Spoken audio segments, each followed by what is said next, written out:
नमस्कार दोस्तों आज मैं आपको बताने वाला हूं ओम प्रकाश राजभर के बारे में। ये एक ऐसा व्यक्ति है जो इतनी बार पार्टी बदल चुका है कि अगर आप देखें तो नीतीश कुमार को जो हम पलटू राम कहते थे, ये उसके भी ज़्यादा बड़े खिलाड़ी निकले। दोस्तों, इन्होंने क्या किया कि जिस पार्टी को, जिस भाजपा को ये कहते थे, योगी आदित्यनाथ को ये कहते थे कि योगी जी तुझे तो मैं वहाँ पहुँचा दूंगा जहाँ पर भीख मांगने की ट्रेनिंग दी जाती है, ऐसा इन्होंने योगी आदित्यनाथ के लिए कहा था। और इन्होंने कहा था कि अगर भगवान भी मुझे ये कहें कि जो है भाजपा में शामिल हो जाइए, तो भी मैं भाजपा में शामिल नहीं होऊंगा। ये कहने वाले ओम प्रकाश राजभर थे दोस्तों। और यही ओम प्रकाश राजभर आज वापस से किसके साथ मिल गए? भाजपा के साथ मिल गए। दोस्तों, ये कोई नेता नहीं है, इनको जहां पर अपनी राजनीति फिट बैठती नजर आती है, ये तुरंत पाला बदल देते हैं। ये कोई अपने आप को बहुत बड़े नेता नहीं है, ये सिर्फ और सिर्फ जो है मौका परस्त लोग हैं। जहां पर मौका मिलेगा तुरंत वहां पर चले जाएंगे। दोस्तों, आज हम इस व्यक्ति के बारे में ज़रा चर्चा कर लेते हैं कि ये व्यक्ति ने एक्चुअल में किया क्या।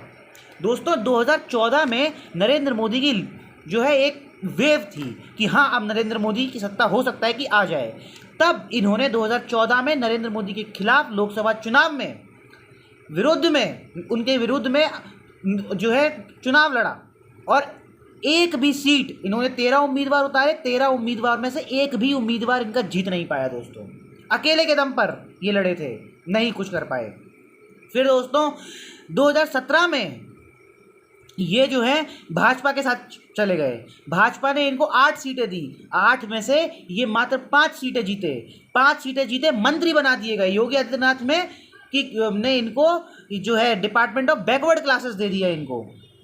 और जब ये डिपार्टमेंट ऑफ बैकवर्ड क्लास इनको दिया योगी आदित्यनाथ ने, तो दोस्तों उसके बाद इनको जो है 2019 में निकाल दिया, क्योंकि ये जो है कुछ पार्टी विरोधी गतिविधियां में इन्वॉल्व थे। फिर दोस्तों 2021 में इन्होंने समाजवादी पार्टी के साथ जो है जाने का निर्णय कर लिया।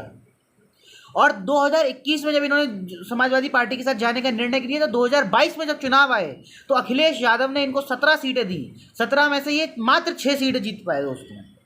और जो ये 6 सीटें जीत पाए, लेकिन अखिलेश यादव की जैसे ही, क्योंकि सरकार तो बनी नहीं 2022 में, तो अखिलेश यादव से भी अलग हो गए।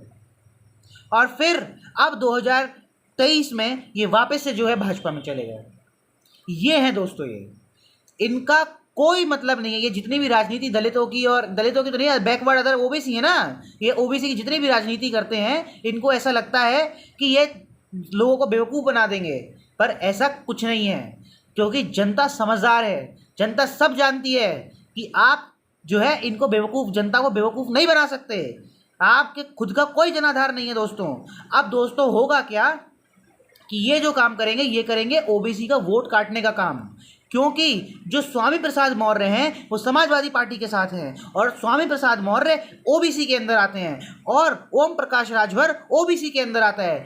और आपको मैं बताता हूं, स्वामी प्रसाद मौर्य जो है वो ओबीसी के बड़े नेता माने जाते हैं, और बीजेपी के साथ थे वो पहले, उससे पहले मायावती के साथ थे दोस्तों। तो अब होगा ये, क्योंकि ओबीसी जो हैं बीजेपी के साथ उतने ज़्यादा नहीं हैं, ठीक है दोस्तों। तो अब ये क्या करेंगे, ओबीसी के वोटों को बांटने का काम करेंगे।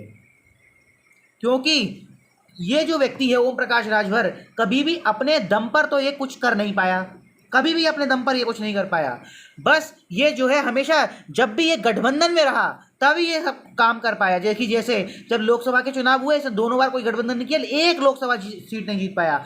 और 2017 में इसने बीजेपी के साथ गठबंधन किया तो केवल 5 सीट जीता, और 2022 में समाजवादी पार्टी के साथ गठबंधन किया तो कितनी सीटें जीता? मात्र 6 सीटें जीता। 8 में से 5 सीटें तब जीता, और 17 में से मात्र 6 सीटें जीता। ये है ओम प्रकाश राजभर।